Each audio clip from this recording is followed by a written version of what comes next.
بسم اللہ الرحمن الرحیم۔ آج ہم جنس کے لحاظ سے اسم کی قسمیں پڑھیں گے۔ عربی میں اسم کو جنس کے اعتبار سے دو بنیادی قسموں میں تقسیم کیا جاتا ہے، مذکر اور مؤنث۔ ہم آسانی کے لیے صرف مؤنث کا مطالعہ کریں گے، اور جو اسم مؤنث نہ ہوگا وہ ظاہر ہے مذکر ہی ہوگا۔ اس طرح ہمیں مذکر اور مؤنث دونوں کا علم ہو جائے گا۔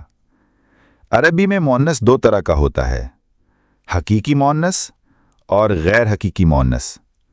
حقیقی مؤنث وہ مؤنث ہے جو نر اور مادہ کی بنیاد پر ہو، مثال عورت، شیرنی، ماں، بہن، استانی وغیرہ وغیرہ۔ غیر حقیقی مؤنث وہ ہے جو مادہ تو نہ ہو مگر اسے عربی زبان میں مؤنث بولا جائے۔ اردو زبان کی مثال میری کرسی، یہاں کرسی کو مؤنث بولا جا رہا ہے، میری قمیض، میری الماری وغیرہ وغیرہ۔ غیر حقیقی مؤنث کی مزید دو قسمیں ہیں، علامتی غیر حقیقی مؤنث، سمائی غیر حقیقی مؤنث۔